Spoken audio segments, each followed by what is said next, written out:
What's going on, guys? Welcome back to Consuming Crime. Hi.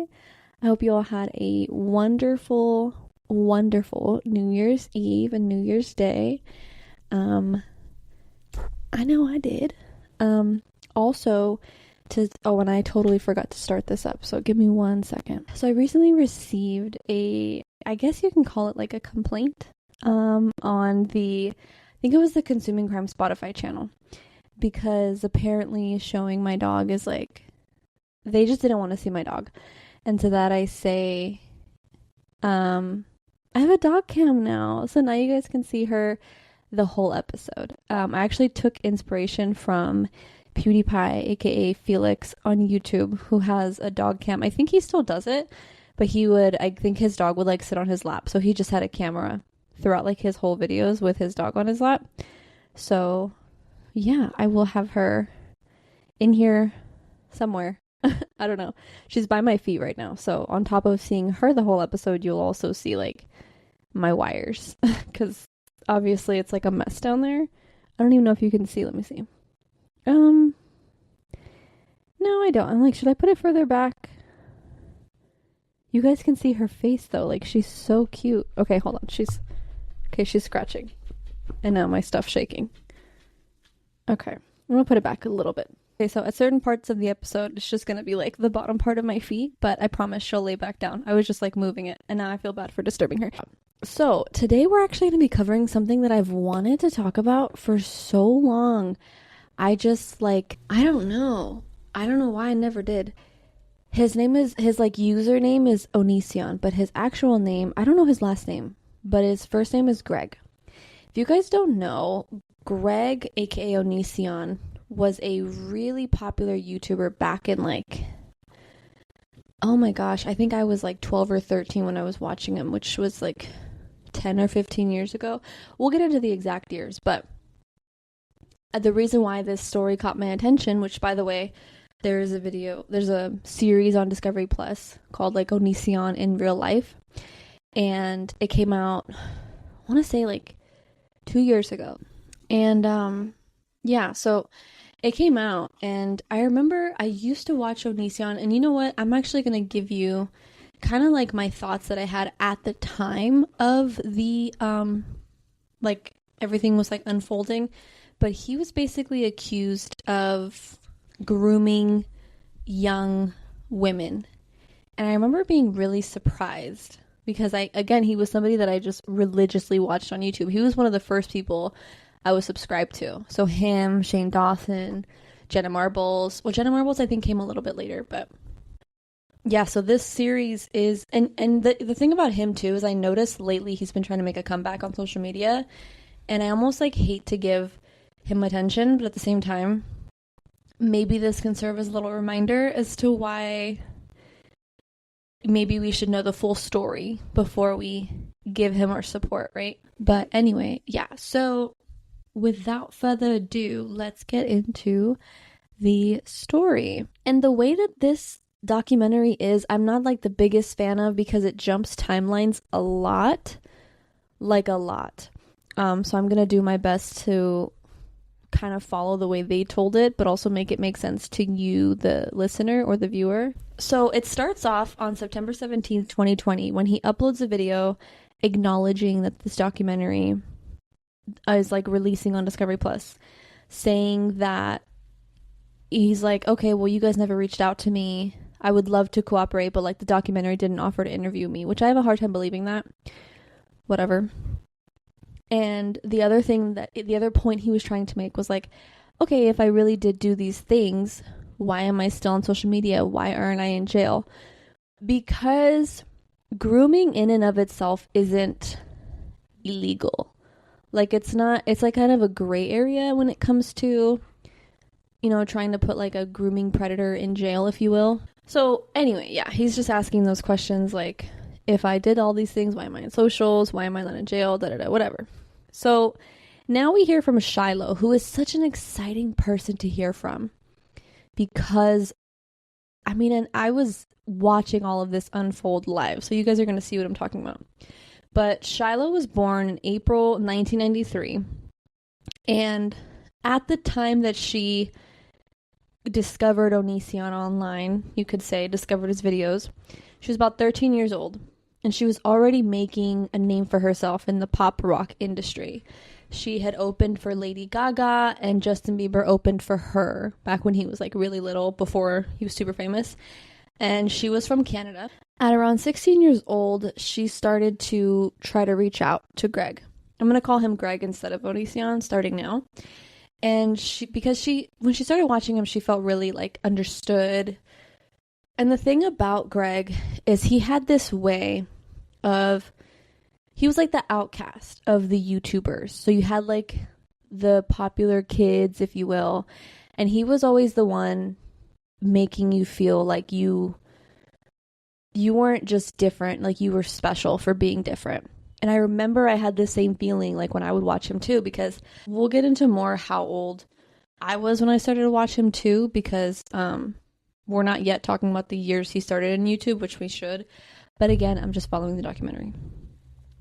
So at 16 years old was when she started to reach out to him, like on Twitter.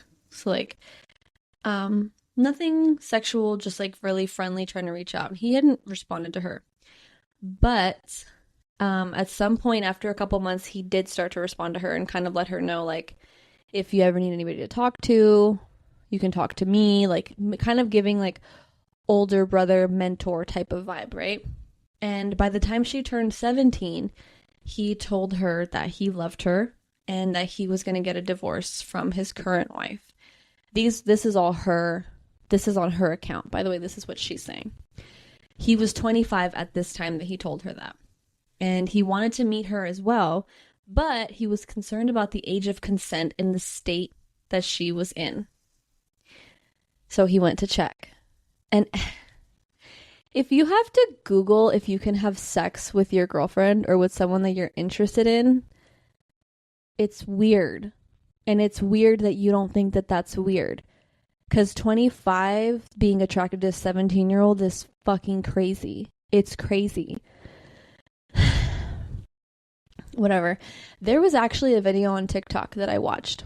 And this guy was trying to say, he was, mind you, facially, like physically, he was giving like 29 at the youngest. And I'm being nice, okay? And he was saying, listen, guys, it's not weird or creepy to want to date a 19 or even an 18-year-old. Like, that's not weird. That's not creepy. It is creepy if she was like 15 or 16 or even 17 would be creepy. But it wouldn't be weird for somebody my age to date an 18-year-old. So what is the difference between, like, what? And then the guy that stitched the video or responded to it said, what happens at the stroke of midnight from 17 to 18 that goes from creepy to not creepy in your eyes?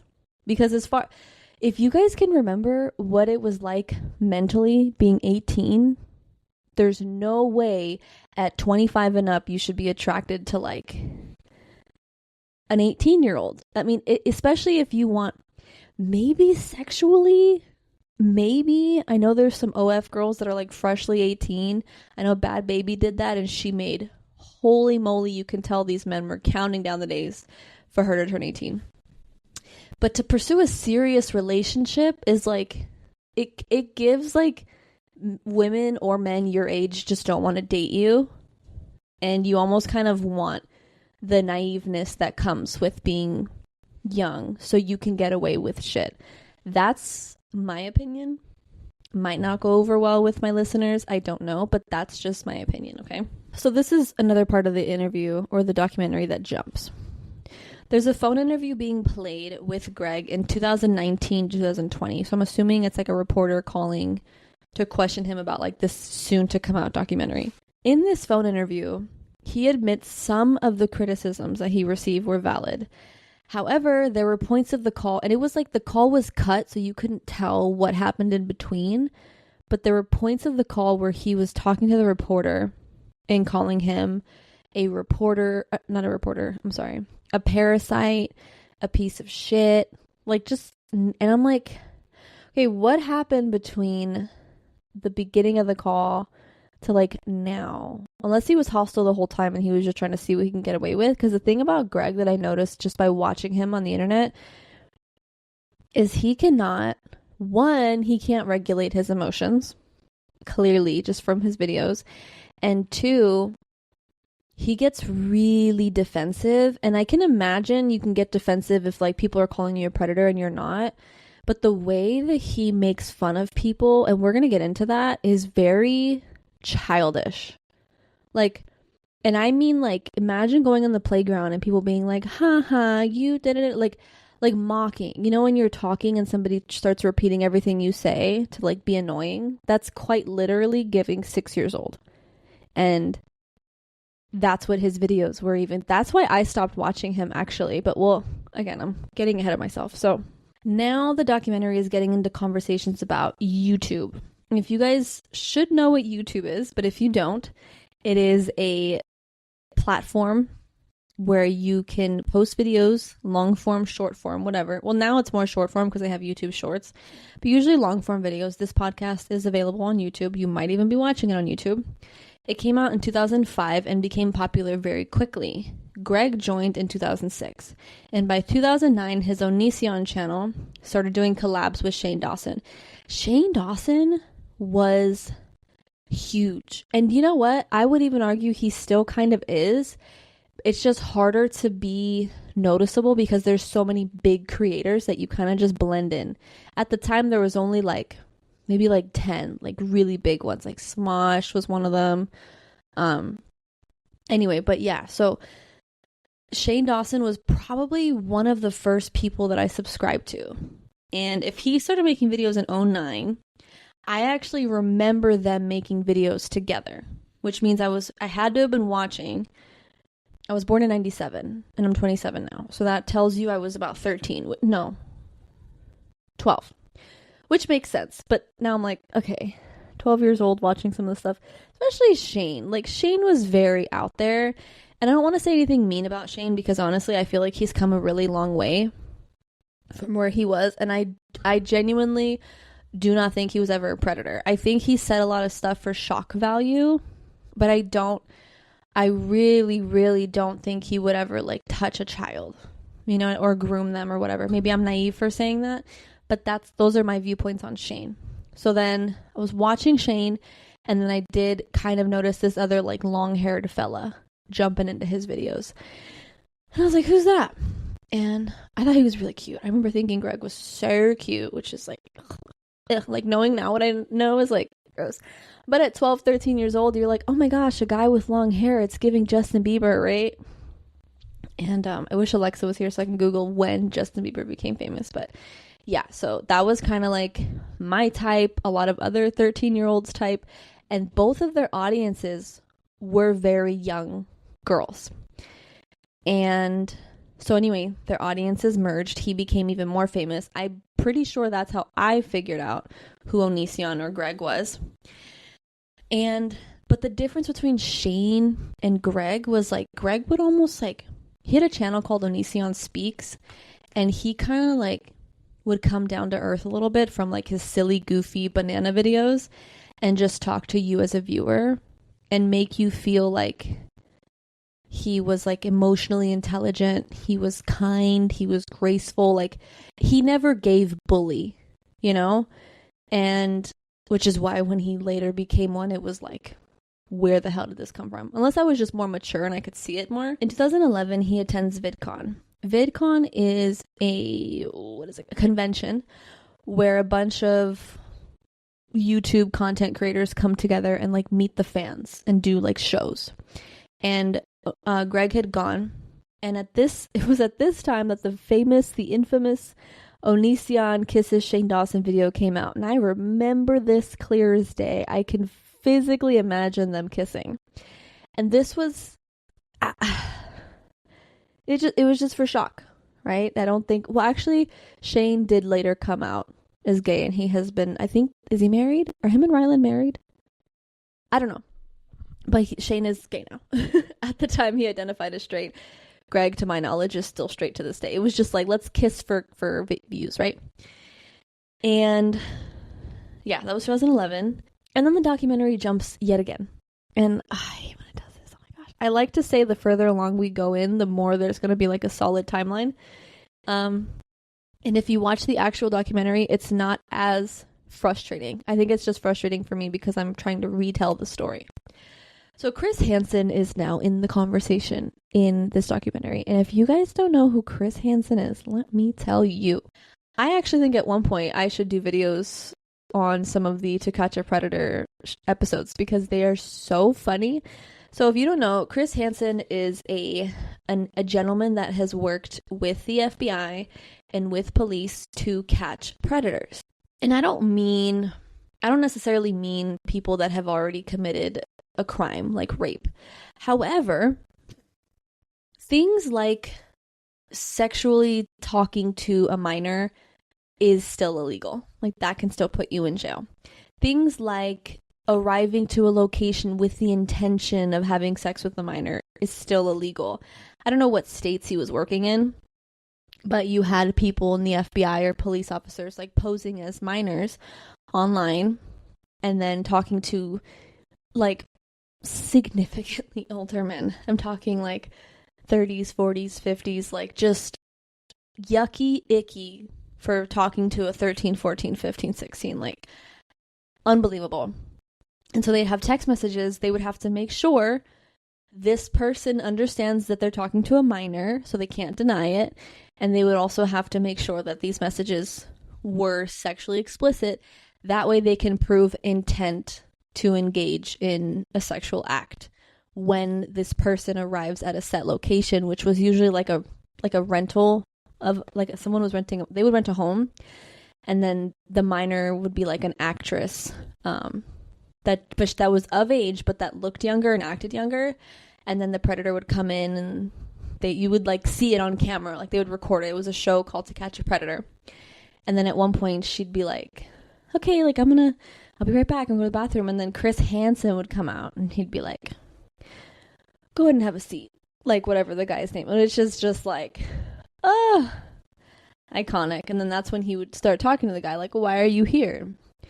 Oh, the answers these guys came up with before Chris Hansen was like, okay, it's fine that you say all that, but I actually have this. And he brings out like a folder with like screenshots of like their messages together. And it is so iconic. If you guys have not seen To Catch a Predator, I'm pretty sure there are full episodes available on YouTube. There's this one really iconic one with like a guy with a pizza. I would tell you to watch that first. But that's who Chris Hansen is, okay? And so before the documentary came out, Chris Hansen was doing videos on YouTube interviewing a lot of Greg's alleged victims. And I'm saying alleged because I want to be very careful as well. Because Greg is like, he's kind of like one of those kids in the playground that's like, my dad's a lawyer. Like, that's kind of his personality. So I want to be very careful as well, too, with the way I mince my words, because I don't need him trying to sue me for, like, the $5 that are in my bank account. But anyway, if you hear me say words like allegedly and according to this person, that's why. Okay. But Chris starts interviewing Onision's alleged victims, and it was people like, there was a girl named Billy, who will get, she might be the one person that I will touch on briefly because I did watch her story unfold online as well.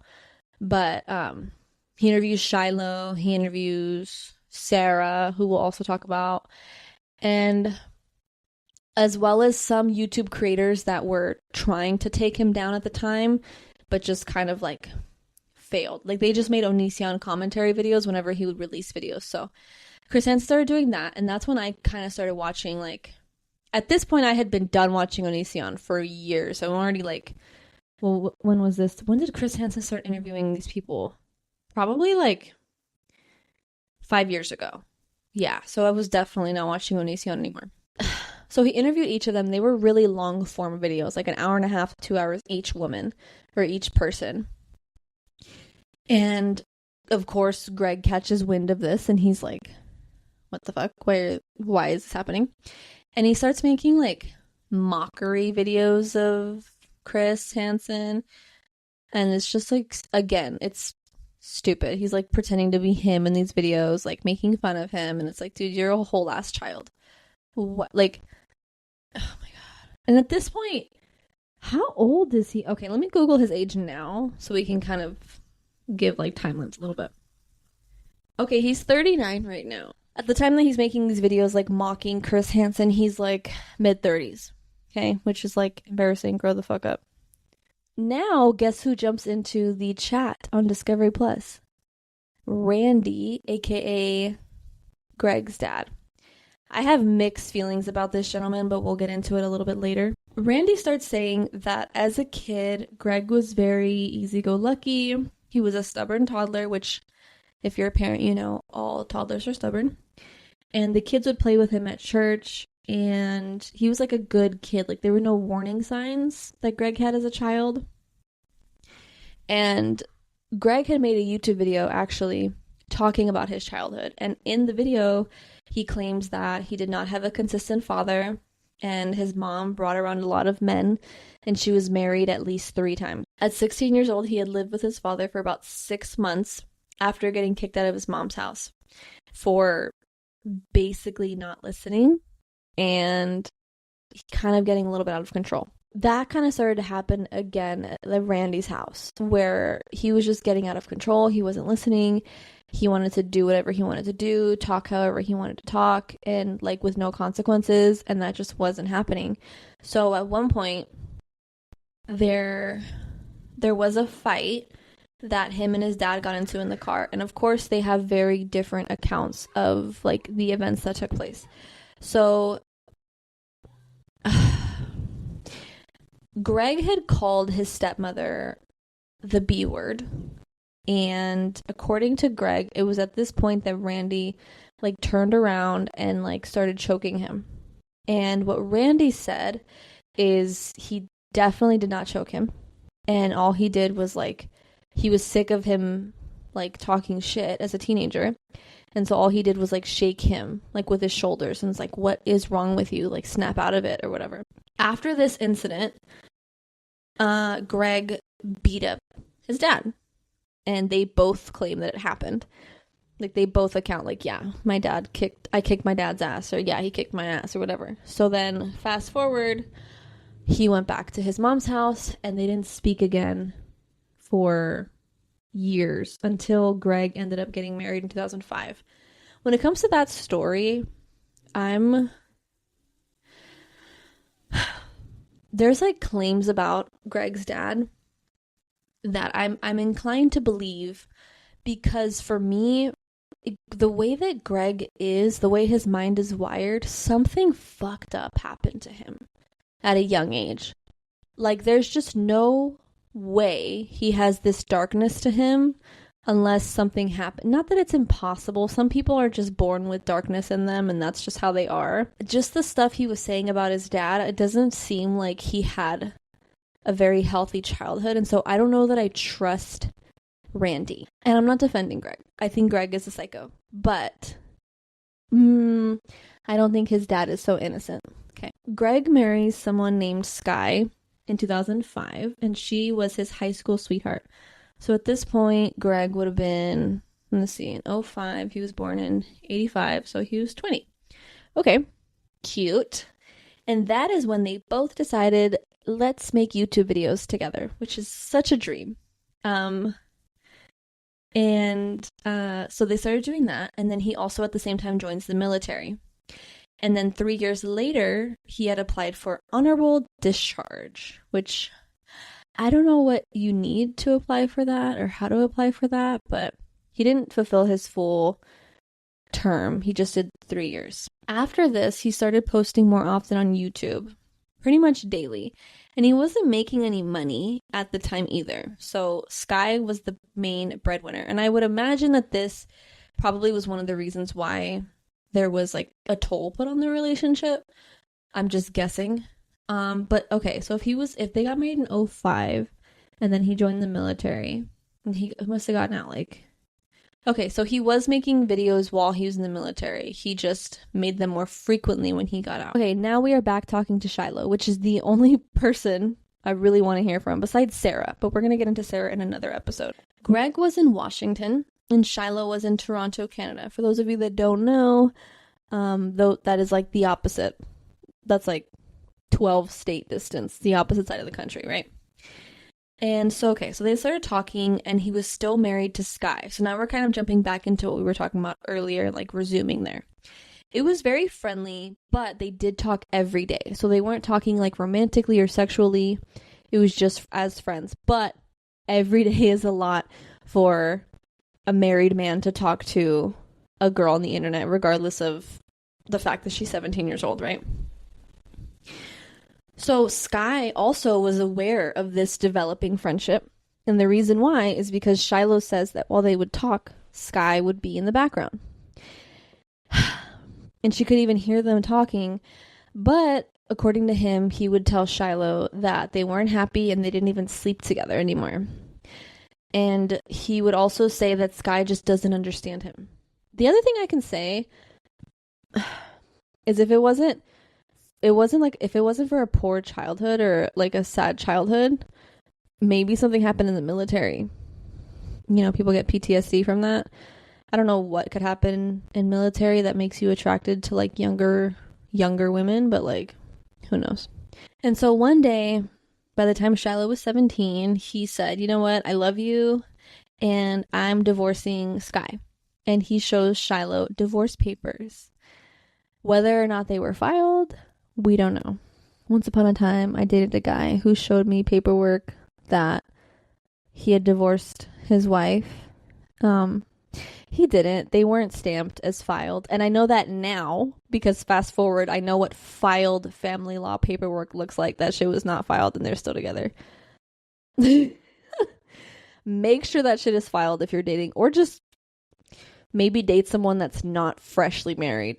That would be my advice. Anyway, in 2010, Greg officially starts to pursue Shiloh according to what Shiloh says, which, hold on, what's the age now? So 2010, Greg would be 25, right?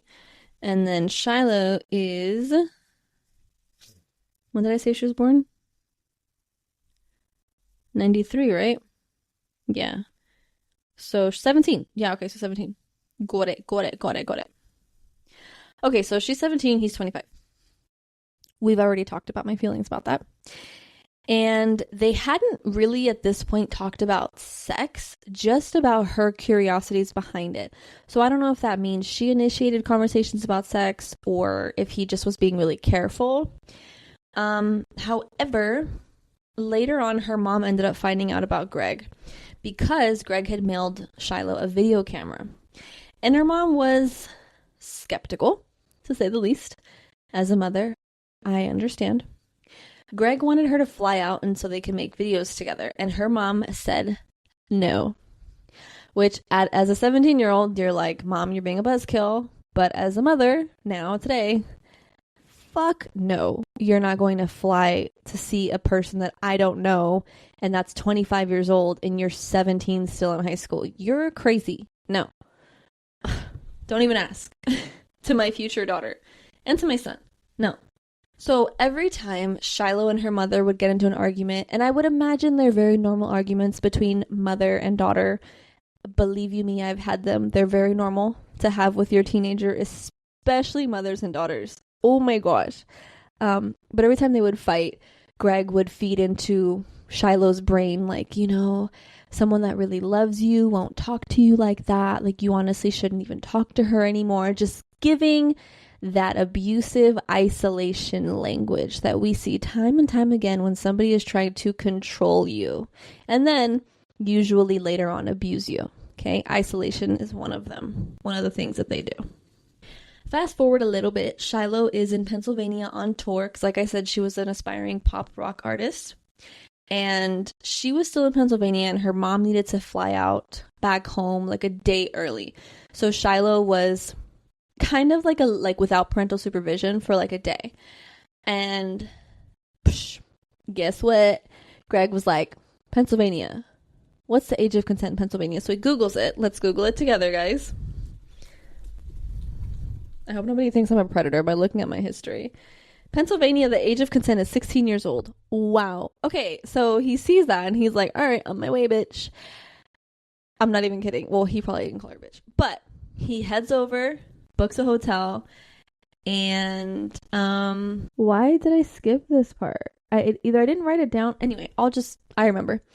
So she said that, like, as soon as he got in the room, like, this was their first time meeting, he just immediately was like, let's do it. And he just jumped into it. And she had said, she's like, I want to be very clear, he did not rape me. However, like, there was definitely some coercion, like, feeling like I kind of had to. Which, listen, we're going to have this conversation a couple of times in this series, because this is going to be broken up into a couple parts. But I understand that, and I don't know if men go through the same thing, because I've never had this conversation with men. I'm not doubting that it does, but I know for sure as a woman, especially a young woman, that feeling of, like, you feel like you need to, in order for this person not to abandon you or find satisfaction outside of you with another person. And so I can definitely understand there's, like, kind of, like, it's almost like this is like the full sexy time, let's get it on, I'm so in love with you, let's just have sex, consensual. And then there's, like, obviously this side over here where it's like, I'm not consenting to this, you just raped me. And then there's this middle where it's like, I don't really want to, but, like, I'm not super comfortable with this, but, you know, it's okay because he cares about me, or again, that feeling like you have to, or whatever, where it's like, okay, I guess I'll just, like, do it. And then you're consenting. And here's the thing, I think with older people, man or woman, especially 25 and up, you should be able to tell physical cues on whether or not your partner is turned on. And I'm sorry, I'm going to get, like, really kind of morbid for a second, but as a one example, a lot of, like, tense and nervousness body language, right? Where you can pause and ask your partner, hey, are you comfortable? Like, you seem a little bit nervous. As a 25 and up, you should have that knowledge to stop and ask, you know? If you care about this person in front of you, you want to make sure they're comfortable and open to you, especially if you know that they're young. The other thing, and this is kind of taboo to talk about, but the moisture department. Do you know what I mean? Because, listen, if somebody is free and willing and excited to have sex with you, you know it. Especially at 25 and up. You can feel it. If they're not, then stop and ask yourself, do I want to just make sure that this person is doing it because they want to and not because they feel like they have to? So I understand exactly what she's talking about in this scene, where it's like, I don't think that he raped her, but do I think that he picked up on her physical cues and acted like a mature man in that moment? Absolutely fuck no. So anyway, that happened. And it was fine. She, like, liked him more after that, right? Because she's probably figured, oh, it wasn't too bad. Like, whatever. Again, not rape. We're not saying that. So Greg had gotten them an apartment so they can live together in Toronto. And that is when they started making videos together. And I actually remember this. I remember when they started making videos together, because I was so jealous. I was like, oh my god, he has a girlfriend? Like, what the fuck? Because I don't think I ever knew about Sky. I want to say by the time I was watching him, he had already started making YouTube videos alone. But I do remember when Shiloh came in the picture, because let me see. Shiloh was 17. In what year did we say? 2010.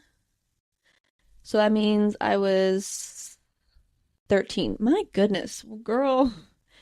I hate that I watched him. Oh my gosh. And then by the time she turned 18, she moved into his house with him in Washington. And at this point, she had stopped writing, she stopped touring, everything. So she completely, that pop rock star, she just completely let that go to pursue a relationship with him. It wasn't explained why, like if he wanted her to, or if she just kind of was doing it. I don't know. That wasn't really clear. But she did stop doing all those things. And they started making videos together. And the videos they made together were like, that's when the darkness started to come out. And I noticed it more as a viewer because it was always like he was like shooting her or killing her in some way. There were videos where he like drugged her into like the forest. And it was just really morbid, honestly. And I remember starting to kind of question, like, what am I watching around this time? But I did keep watching. I like Shiloh. I like Shiloh too. And I still at this point thought Greg was like an emotionally intelligent and like down to earth person. Can't even believe I thought that. There were videos made as well where Greg claims that his father had been sexually assaulted as a kid and then as a result ended up sexually assaulting people as an adult. And he didn't say that his dad touched him, but he said that he touched somebody in the family. And this is another reason why I'm like, I don't trust dad. Like, I just don't. It's not above Greg's character to go online and just make up a complete lie about somebody. But for some reason with this one, I don't know. Like I said, I'm not saying that what he's saying is true about his dad, but again, I'm not convinced that his dad is like this innocent person. And again, I don't know why the documentary jumped. I have no idea. But it jumps back to Shiloh saying that he had been making at least $30,000 a month on YouTube at this point. Wow. And she never saw any of it, is what she claims. And he did put a lot of pressure on her about her weight as well. And I remember he would, too. Like, he would make jokes in passing, like in videos about her weight, which, as a viewer, I think I was just too childish to think, like, that's kind of messed up. He had isolated her from her parents.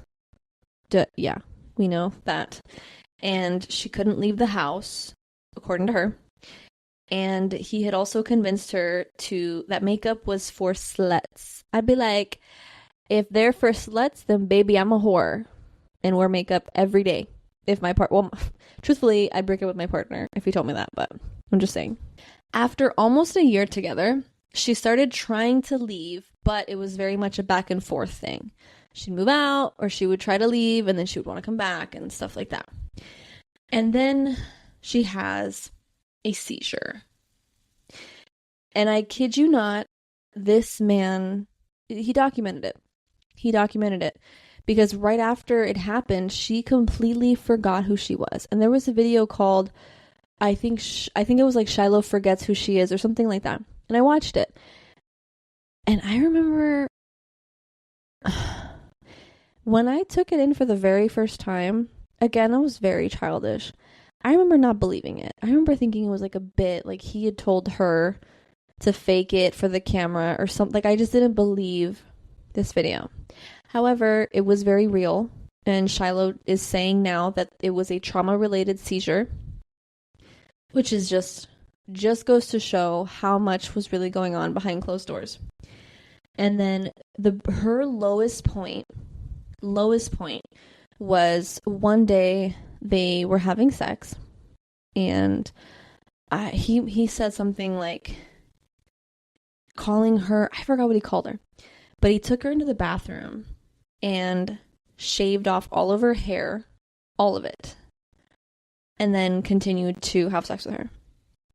So it was like a degrading, I'm going to make you like the lowest point, I'm going to break you down to the lowest possible point, and then I'm going to fuck you. Like, it was like this disgusting, sorry for my language, this is a really morbid episode. And again, she never accused him of rape or anything like that. But she did say that she's pretty sure he's a sex addict. Like, he's wanted to have sex all the time. But that was her lowest point. And that is the end of the first part of the episode. This one was a long one. This is 46 minutes, probably going to be more like 40 after I cut it down. In part 2, we're going to get into more of the relationship between him and Shiloh, and then we're also going to get into his newest relationship with an individual named Kai. And if you want to hear that right now, you can head over to patreon.com/consumingcrime. I will release it on the Patreon now.